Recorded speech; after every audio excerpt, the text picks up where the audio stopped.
Paul Saladino is one of the most recognizable figures in the health and nutrition space. Over the years, he has helped thousands of people to live a healthier and happier life. But many people online have started asking a simple yet uncomfortable question.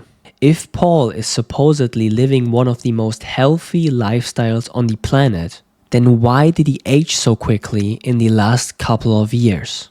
In this video, I will break down the 3 major factors that may explain this, so that you can learn from this and not make the same mistakes he did. Let's start with the first reason for his aging, which is excessive sun exposure in a high UV environment. One of the biggest contributors to Paul's aging are the hours of time he spends in the sun. Paul lives in Costa Rica, which is close to the equator, which means the UV radiation is significantly higher, the sunlight intensity is a lot stronger, the atmosphere filters out less UV, and the UV index remains very high throughout the whole year. Now, the sunlight itself is not the problem and is actually beneficial to our health because it boosts vitamin D, it helps you produce more nitric oxide, and it resets your circadian rhythm. So the sunlight is very healthy for us, even essential. But Paul is a white dude with a European phenotype, and his body and skin are simply not made for the tough sun in Costa Rica. So this brings us to cause number 2, which is high sugar and fruit intake.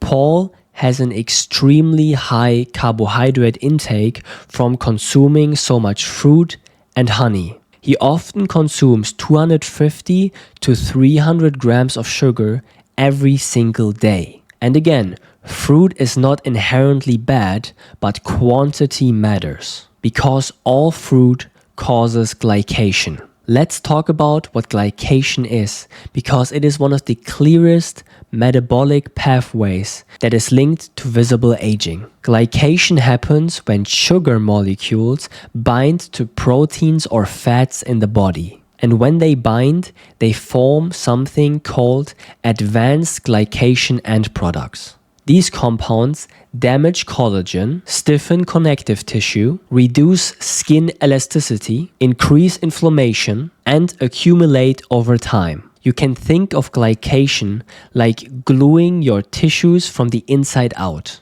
The more sugar exposure you have, especially when you have that frequently, the more glycation you will cause. Now, Paul often says that fruit sugar behaves different to refined sugar. And there's some truth to that. But when the doses are very high, your body still has to process a very large amount of fructose and glucose. Fructose is especially bad because it causes 10 times the glycation of normal glucose. And when your goal is longevity, like Paul claims, then a very high fruit intake may be a problem. Most longevity researchers try to avoid glycation as much as possible because of the following reasons: accelerated skin aging, accelerated organ aging, oxidative stress, inflammation, and overall metabolic wear and tear. So if you're aiming to live to 120 years plus, like Paul Saladino claims he wants to, then consuming so much fruit and honey is certainly counterproductive. And that brings us to cause number 3, which is his very high volume of exercise daily. This might be surprising to people. Exercise is usually considered anti-aging. And yes, movement is good, but only up to a point. Paul is extremely physically active. He surfs for hours, he skates, he does calisthenics, he lifts weights, and sometimes all of that on the same day. This creates a lifestyle of constant physical stress. Long term, such high volumes of training create a lot of aging-related issues, like chronically elevated cortisol, increased oxidative stress, faster turnover of collagen, and a lot of tissue micro damage. When you train so much and so frequently, then your body is constantly in repair mode. And when your body has to repair itself, that always causes aging.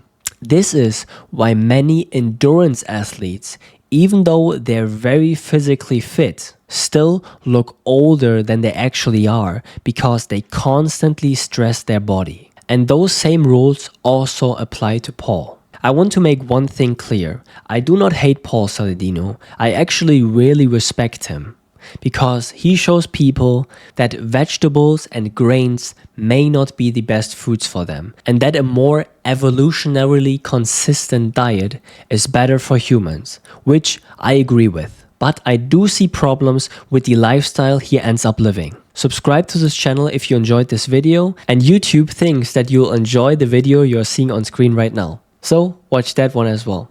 I'll see you there. Bye bye.